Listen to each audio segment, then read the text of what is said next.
Bismillahirrohmanirrohim. Assalamualaikum warahmatullahi wabarakatuh.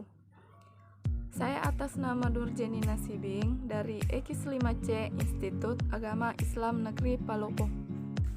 Video ini dibuat sebagai tugas mata kuliah komunikasi pemasaran, di mana video PowerPoint ini memuat tentang pemasaran sosial.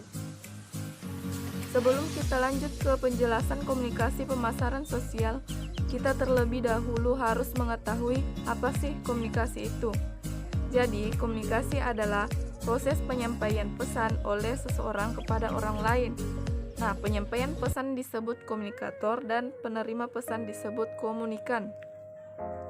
Dari penjelasan tersebut, kita bisa ketahui bahwa komunikasi ini nantinya akan menciptakan pengertian yang sama antara kedua pihak yang melakukan komunikasi. Nah, poin pertama yang akan dibahas yaitu apa sih pemasaran sosial itu? Di sini menurut Philip Kotler, komunikasi pemasaran sosial adalah suatu proses untuk membuat rancangan, implementasi dan pengawasan program yang ditujukan untuk meningkatkan penerimaan gagasan sosial atau perilaku pada suatu kelompok sasaran. Komunikasi sosial marketing merupakan instrumen pendekatan baru dalam menanggulangi masalah sosial. Pemasaran sosial merupakan disiplin ilmu pemasaran yang berbeda sejak awal 1970-an dan difokuskan untuk mempengaruhi perilaku supaya meningkatkan kesehatan, mencegah cedera, melindungi lingkungan, memberikan kontribusi kepada masyarakat, dan baru-baru ini untuk meningkatkan kesejahteraan finansial. Slide berikutnya yaitu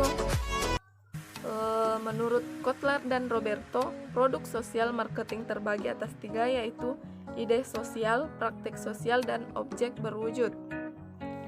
Ide sosial adalah sebuah gagasan yang muncul karena adanya permasalahan sosial yang terjadi di tengah-tengah masyarakat.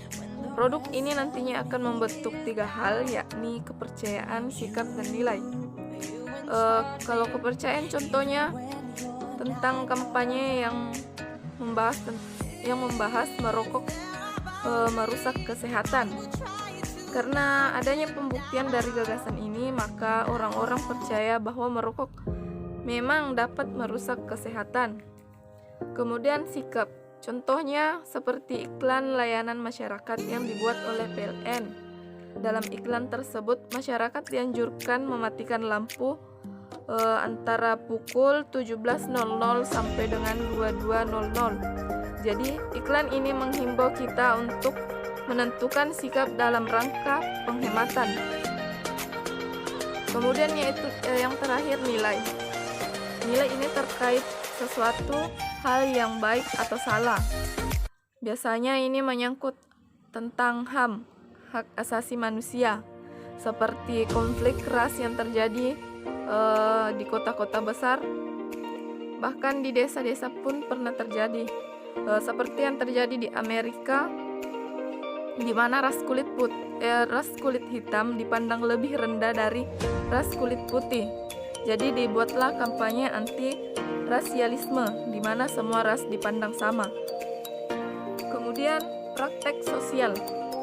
Praktek sosial atau pelatihan sosial pada dasarnya bukanlah produk sosial, melainkan cara untuk mempromosikan ide sosial.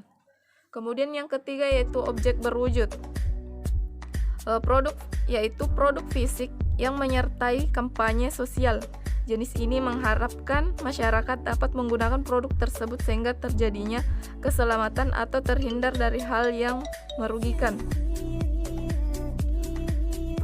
Kemudian slide selanjutnya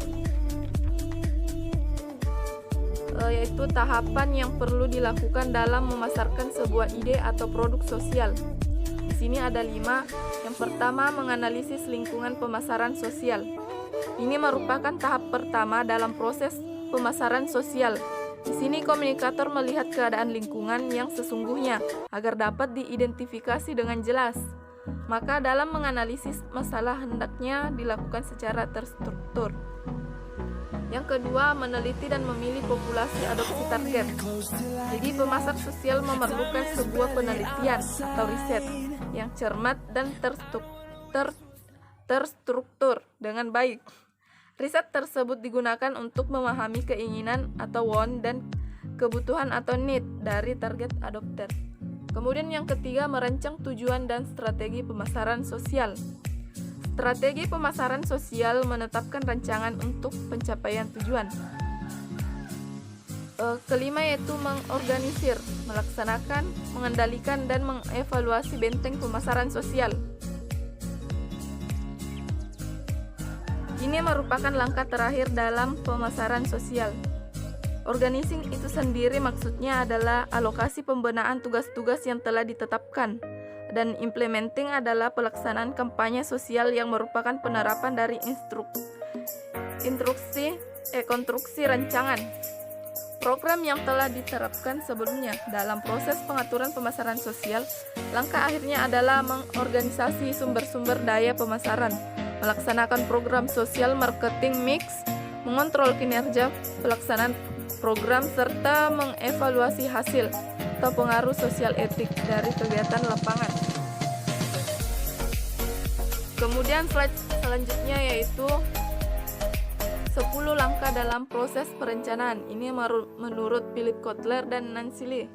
Yang pertama, menjelaskan latar belakang, tujuan, dan fokus untuk usaha perencanaan. Kedua, melakukan analisis situasi. Ketiga, memilih dan menjelaskan target audiens. Keempat, mengatur objek pemasaran dan tujuan. Kelima, mengidentifikasi hambatan audiens, manfaat, dan pesaing. Keenam, membuat positioning yang diinginkan. Ketujuh, mengembangkan bauran pemasaran strategis. Kedelapan, menentukan rencana evaluasi. Kesembilan, membentuk anggaran kampanye dan mencari pendanaan. Dan yang terakhir yaitu garis besar rencana pelaksanaan. Slide yang terakhir yaitu dampak komunikasi pemasaran sosial. Di sini ada 3 dampak, yaitu pesan diterima, umpan balik, dan pesan ditolak. Pesan diterima bila pesan sukses mengkomunikasikan manfaat atau keuntungan produk yang dianggap penting oleh segmen sasaran.